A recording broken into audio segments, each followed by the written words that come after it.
प्रिय छात्रों, आज अपने अध्ययन करेंगे पेटेंट रॉयल्टीज़ के संबंध में। क्या होती है पेटेंट रॉयल्टी? इससे पूर्व के जो वीडियोस थे उनमें मैंने आपको कॉपीराइट, ट्रेडमार्क इसके संबंध में बतलाया था। सबसे पहले हमें समझना होगा कि पेटेंट किसे कहते हैं। पेटेंट मीन्स कोई व्यक्ति नई खोज, न्यू इनोवेशन करता है तो उसका सबसे पहले वो रजिस्ट्रेशन करवाता है। बिना उसकी अनुमति के उस फॉर्मूले का, उसका जो खोज है उसका कोई उपयोग नहीं कर सकता। जिस प्रकार एक खान का स्वामी संपत्ति को अधिकार शुल्क के बदले किसी दूसरे को उत्पादन कार्य के लिए दे सकता है, उसी प्रकार एक पेटेंट का स्वामी एक निश्चित अधिकार शुल्क के बदले में अपने पेटेंट से वस्तु निर्माण कर बेचने का अधिकार एक निश्चित अवधि के लिए किसी अन्य व्यक्ति को दे सकता है। इस प्रकार यहाँ पर पेटेंट के स्वामी को पेटेंटर और उसके लाइसेंस का उपयोग करने वाले को पेटेंटी कहते हैं। अधिकार शुल्क में पेटेंटी किसी अन्य व्यक्ति को उसी प्रकार सब लाइसेंस दे सकता है जिस प्रकार एक लेसी खान के किसी भाग को किसी व्यक्ति को उपपट्टे पर, सब लीज पर देता है। जो लेखा प्रविष्टियां हैं इसकी वो उसी प्रकार होगी जैसे खान के संबंध में माइनिंग रॉयल्टी के संबंध में होती है।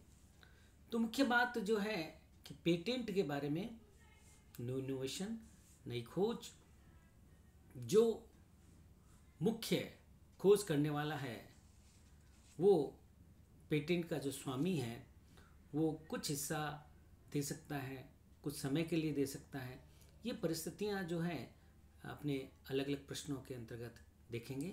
अब इसका जो न्यूमेरिकल है वो अपने देखते हैं। एक नए प्रकार के हल प्लाऊ के एकस्व अधिकार करण इंजीनियर्स ने 1 जनवरी 2000 को हलों का उत्पादन एवं बिक्री करने हेतु उदयपुर एग्रो लिमिटेड को 5 वर्ष के लिए लाइसेंस दिया।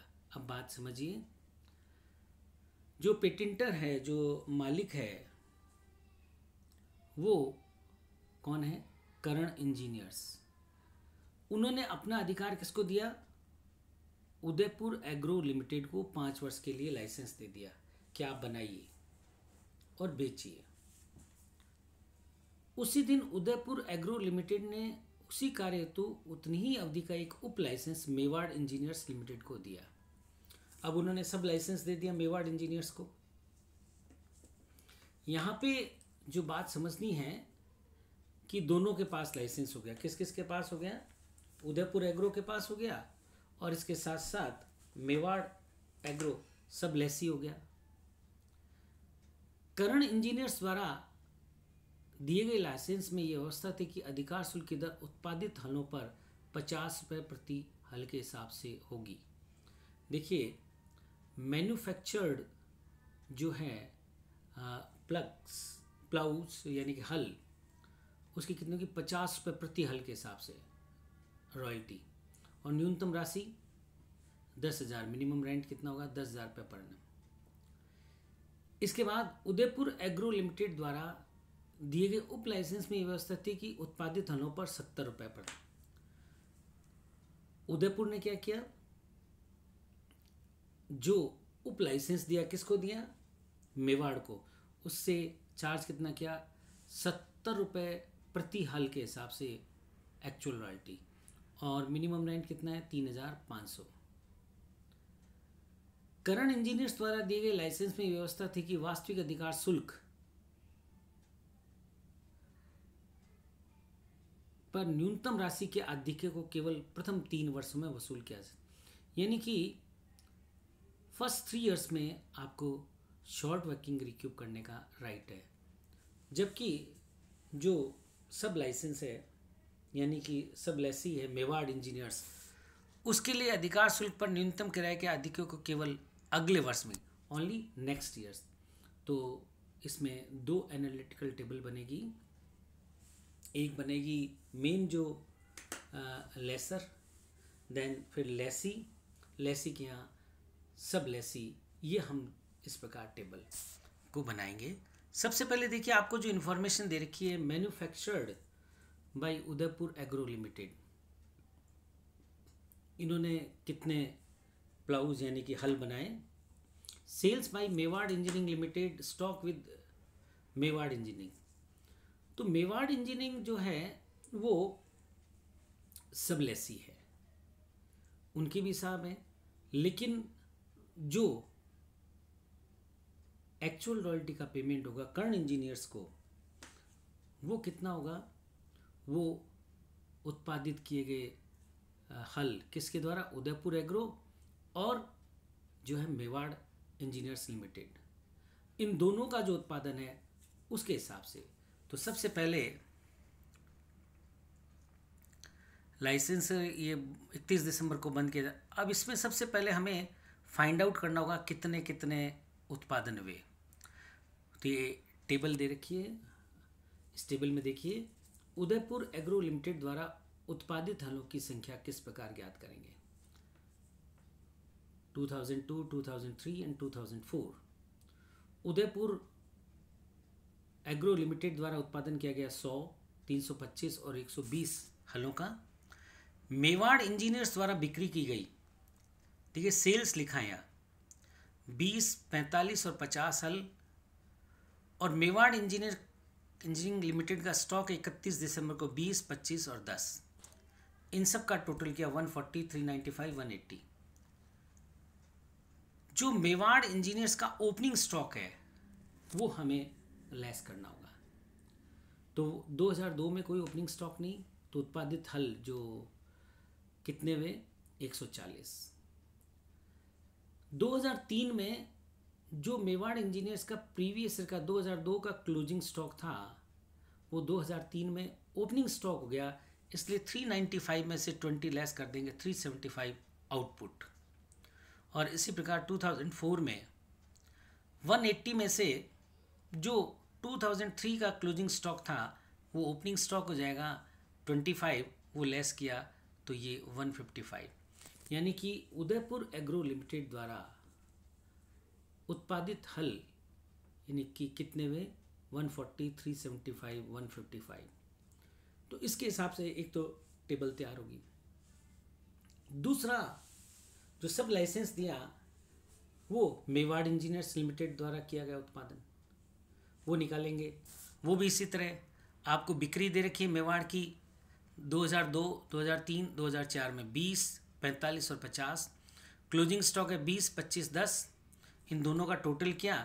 और ओपनिंग स्टॉक 2002 में कोई ओपनिंग स्टॉक नहीं है तो 40 उत्पादन हो गया। 2003 में जो है 2002 का जो क्लोजिंग स्टॉक है वो ओपनिंग हो जाएगा 20, हमने ये लेस कर दिया तो उत्पादन आ गया 50।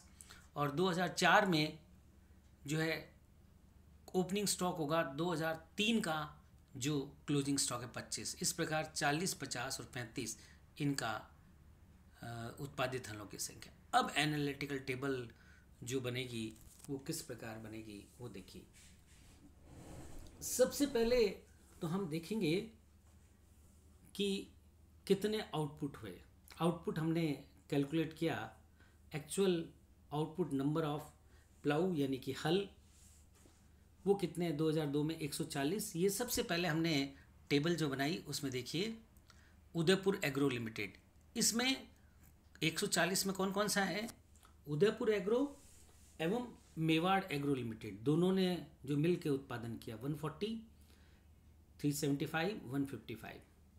अब जो रॉयल्टी की रेट थी वो रेट थी आपके उदयपुर एग्रो को कितने पे दिया, ये देखिए इन्होंने रॉयल्टी की रेट रखी थी 50 रुपीज़। 50 रुपीज़ तो हम 140 को 50 से मल्टीप्लाई कर देंगे तो आ जाएगा 7000। 375 को 50 से मल्टीप्लाई करेंगे तो 18,750 और 7750 को 50 से मल्टीप्लाई करेंगे तो आ जाएगा आपके 7750 मल्टीप्लाइड बाई 50 तो ये आ जाएगा आपका 7000 नहीं 155, प्रोडक्शन है 155 मल्टीप्लाइड बाई 50, तो ये आ जाएगा 7750। ये आई आपकी एक्चुअल रॉयल्टी। मिनिमम रेंट आपको दे रखा है क्वेश्चन में 10,000। First year minimum rent is greater than actual royalty, तो शॉर्ट वर्किंग्स होगी 3000, no recoup, no transfer to P&L account, actual payment, actual royalty और minimum rent whichever is higher, तो हमने actual payment 10,000 का payment किया। Short workings carry forward 3000 था, 3000 ले गए। अब जो बात आती है नेक्स्ट ईयर के लिए, नेक्स्ट ईयर हमारे actual royalty is greater then minimum rent, actual royalty 18,750 और मिनिमम रेंट है 10,000, तो एक्सेस वर्किंग हो गई 8,750। थर्ड ईयर में again minimum rent is greater than actual royalty, so that will be short workings 2,250। अब हमें इसमें देखना होगा रिक्यूपमेंट का जो राइट है वो आपको देखना है, वो आपको अधिकार दिया गया है लाइसेंस। फर्स्ट 3 ईयर्स तक आप रिक्यूब कर सकते हो, फर्स्ट 3 ईयर्स। तो आप देखिए पहले जो ये 3,000 रुपये है शॉर्ट वर्किंग्स के, ये 3,000 अगले साल वसूल कर सकते हैं हम, तो हमने 3,000 बैलेंस रखा। नेक्स्ट ईयर हमारी एक्सेस वर्किंग हो गई 8,750, तो हमने ये 3,000 यहाँ पे वसूल कर लिए, रिक्यूब कर लिए। पेमेंट मिनिमम रेंट और actual royalty whichever is higher, 18,750 और 10,000, ज़्यादा कौन सा है 18,750, उसमें से जो आपका रिक्यूपमेंट हो जाता है वो घटा दिया 3,000, तो पेमेंट आया 15,750। देन नेक्स्ट ईयर आपकी शॉर्ट वर्किंग्स रिक्यूपमेंट नील। अब फर्स्ट 3 ईयर्स राइट ही समाप्त हो गया, इसलिए 2,250 को हमने प्रॉफिट एंड लॉस अकाउंट में ट्रांसफर कर दिया। And payment minimum rent actual royalty whichever is higher, तो ये पेमेंट हो गया हमारा 10,000। अब इसके बाद जो बात आती है एनालिटिकल टेबल फॉर सब लाइसेंस, यानी कि मेवाड़ जो एग्रो लिमिटेड है उसके लिए। अब उनके लिए जो रॉयल्टी की रेट्स थी वो थी 70 रुपीज़। इसके साथ साथ आपको ये दे रखा है अगले 2 वर्ष में रिकवरी कर सकते हैं, आप रिक्यूब कर सकते हैं शॉर्ट वर्किंग्स को। तो हमारा आउटपुट दे रखा है, हमने वर्किंग नोट्स में कैलकुलेट किया 40, 50, 35, इनको 70 से मल्टीप्लाई किया, 2800, 3500, 2,450। मिनिमम रेंट 3,500 दे रखा है, 3,500। Short workings minimum rent is greater than actual royalty, तो 700 शॉर्ट वर्किंग्स। सेकेंड ईयर में दोनों इक्वल है, no short workings no excess working. Third year में again minimum rent is greater than actual royalty, तो ये हो गया आपका शॉर्ट वर्किंग्स 81050। जो रिक्यूब करने का राइट है वो आपको मेवाड़ के लिए कितना है, मेवाड़ एग्रो लिमिटेड के लिए अगले वर्ष नेक्स्ट ईयर ही वसूल कर सकते हैं, उसके बाद आपको राइट नहीं है। तो आप देखिए 2002 में आपको payment 2,800, 3,500 whichever is higher 3,500, short workings carry forward 700। अब जो बात समझनी है वो ये कि यहाँ पर ये जो 700 है उसका राइट यहाँ पर ट्रांसफ़र हो गया, बैलेंस जो है अधिकार समाप्त हो गया, इसलिए ट्रांसफ़र टू हमने P&L अकाउंट कर दिया। ये ट्रांसफ़र टू P&L अकाउंट क्यों किया, उसके पीछे इन्होंने लिखा है कि न्यूनतम किराए को केवल अगले वर्ष में नेक्स्ट ईयर ही हम रिक्यूब कर सकते हैं, इसके बाद नहीं कर सकते, इसलिए 2002 का 2003 में ही वसूल कर सकते हैं। 3,500 transfer to P&L account, payment whichever is higher ये 3,500 ही आएगा।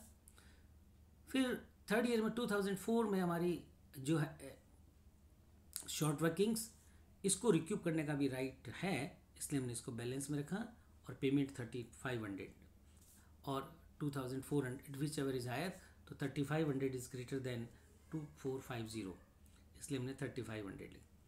अब इनकी जो जनरल एंट्रीज है, journal of Udaipur agro limited, royalty account debit 7,000 से, आपका short workings 3,000, to current engineers जो है लैंडलॉर्ड उसको हमें 10,000 ड्यू हो गया। Current engineers account debit to bank 10,000। Then Mewar engineers limited debit, ये कैसे होगा, क्योंकि यहाँ पर ये जो सिचुएशन है वो अलग सिचुएशन हो गई, क्योंकि यहाँ पर जो है रिसीवेबल है, यहाँ ये लैंडलॉर्ड हो गया। तो Mewar engineers limited account debit to royalty reserve 2,800 जो सब लेसी है उसका, और 700 रॉयल्टी रिजर्व शॉर्ट वर्किंग्स के लिए। Bank account DR to Mewar engineers ये 3,500 रिसीव हुए। P&L account profit and loss account debit to royalty 4,200। अब देखिए प्रॉफिट एंड लॉस अकाउंट में इन्होंने जो यहाँ पे ट्रांसफ़र किए हैं 4,200, बैलेंस जो है इसका ट्रांसफ़र कर दिया दोनों का मिला के।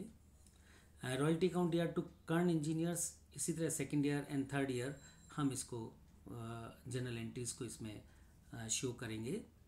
आपको जो विशेष रूप से जो समझना है यहाँ पे कि ये अकाउंट्स जो है ये दो टेबल जो है आपकी बनेगी। इसमें दोनों टेबल बनाने के पश्चात वर्किंग नोट्स में आपका इसके अंतर्गत आएगा कैलकुलेशन, और फिर इसके बाद ये जनरल एंट्रीज़ हम इसके अंतर्गत शो करेंगे।